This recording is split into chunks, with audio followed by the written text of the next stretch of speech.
Assalamualaikum warahmatullahi wabarakatuh. Kita ketemu lagi dengan pelajaran ekonomi yang akan disampaikan oleh Ibu Dila. Nah, kemarin kita sudah melakukan ulangan harian tentang bab konsep dasar ilmu ekonomi. Nah, untuk anak-anak yang sudah mendapatkan nilai cukup bagus, saya ucapkan selamat. Bagi yang belum, akan Ibu berikan remedial yang akan Ibu sampaikan pada Google Classroom kalian masing-masing. Nah, untuk kali ini kita akan memasuki materi baru, yaitu tentang masalah ekonomi dalam sistem ekonomi.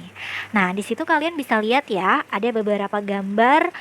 Di sebelah kiri ada kelihatan rumah yang kumuh, kemudian di sebelah kanannya itu ada, mohon maaf ya, pengemis atau tunawisma.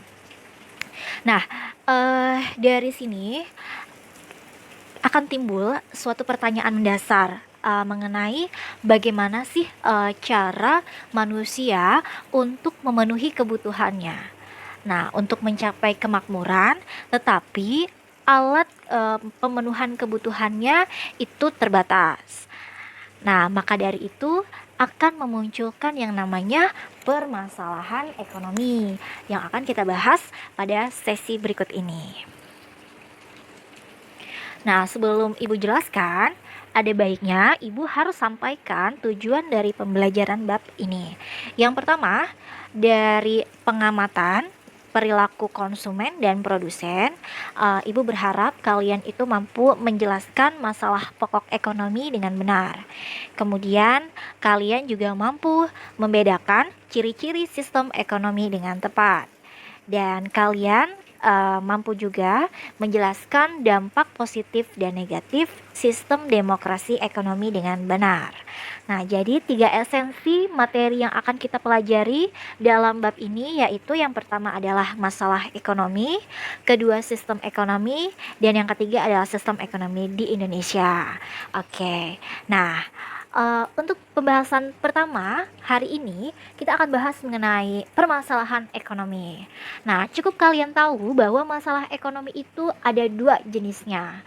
Yang pertama ada masalah ekonomi klasik, yang kedua ada masalah ekonomi modern. Apa sih ekonomi klasik dan apa sih masalah ekonomi modern? Nah, itu akan Ibu jelasin. Jadi kalau menurut klasik, permasalahan ekonomi klasik itu dibedakan lagi nih, jadi 3. Apa saja? Yang pertama adalah kegiatan produksi, yang kedua adalah kegiatan distribusi, yang ketiga adalah konsumsi. Boleh dibalik-balik, pertama konsumsi dulu, kedua distribusi, ketiga produksi, atau bisa dibalik juga jadi konsumsi, produksi, dan distribusi. Oke, dari gambar yang kalian lihat ini, nah di sini ada orang lagi giling adonan. Nah, ini dikategorikan sebagai kegiatan produksi. Jadi kegiatan produksi ini masuk dalam ranah ekonomi klasik. Apa sih sebenarnya produksi itu? Jadi produksi itu adalah kegiatan ekonomi yang mana kita mengolah bahan baku itu jadi barang jadi. Nah, kalau di sini kita bisa ngelihat bahan bakunya misalkan roti. Ada perusahaan produksi roti. Dia itu mengubah atau mengolah yang tadinya jadi tepung tiba-tiba berbentuk jadi roti yang sangat cantik. Nah, itu dikategorikan sebagai kegiatan produksi. Kemudian, kalau kita lihat di sini ada kegiatan apa nih? Nah, ini namanya kegiatan konsumsi.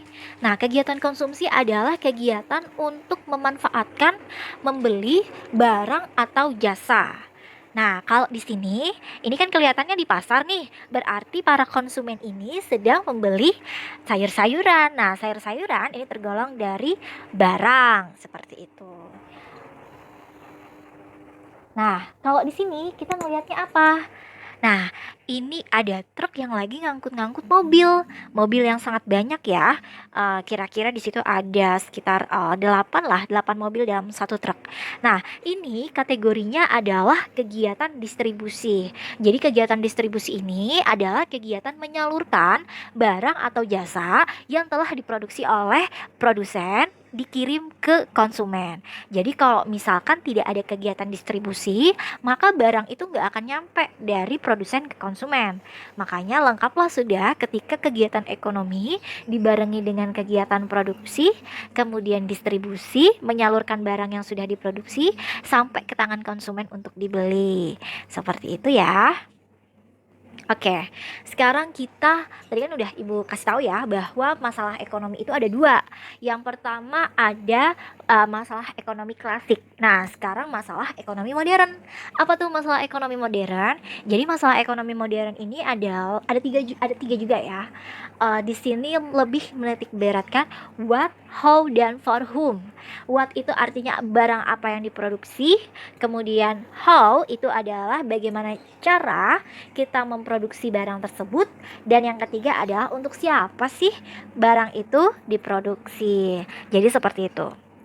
Nah, sekarang what itu maksudnya apa? What, barang apa yang diproduksi? Maksudnya itu terkait penggunaan satu sumber daya yang tertentu dan produk yang akan dihasilkan. Jadi maksudnya adalah perusahaan itu kalau misalkan mau memulai usaha, dia harus mikir kira-kira apa sih barang yang harus dia produksi. Apakah dessert atau makanan, penutup, atau celana dan sebagainya. Nah, kemudian kita juga di sini dalam what ini itu menentukan jenis dan jumlah produk yang akan dihasilkan sesuai dengan kebutuhan masyarakat. Itu menjawab masalah modern ekonomi dalam sisi what. Nah, sekarang how. How yang artinya bagaimana. Nah, bagaimana cara memproduksi. Jadi di sini itu kita membahas mengenai bagaimana teknik produksi yang digunakan produsen dalam proses produksi. Misalkan ada dulu pernah Ibu KKN ya. Salah satunya adalah Ibu ingin tahu nih kira-kira kegiatan UKM di daerah desa yang tertinggal itu apa aja. Nah, mereka itu bikin susu yogurt. Nah, tapi susu yogurtnya itu bukan dari mesin dibuatnya, tapi dari tangan. Artinya adalah mereka memberdayakan masyarakat yang ada di setempat. Nah, beda kalau misalkan kita beralih pada PT Indomilk atau PT Ultramilk yang mana mereka itu memproduksi susunya itu tidak lagi memakai tenaga manusia, tapi memakai tenaga mesin. Nah, itu masuk dalam kategori how, bagaimana cara memproduksi. Nah, kemudian yang ketiga adalah for whom. For whom itu berkaitan dengan segmen pasarnya atau target pasar atas produk yang dihasilkan produsen. Misalkan, kalau Ibu itu menjual susu Denkau, berarti target pasarnya ke siapa? Bisa anak kecil, bisa anak-anak, benar nggak? Nah, sedangkan kalau misalkan Ibu memproduksi susu Ultramilk, susu cair, nah itu masih bisa di kalangan usia itu mengkonsumsi susu cair tersebut.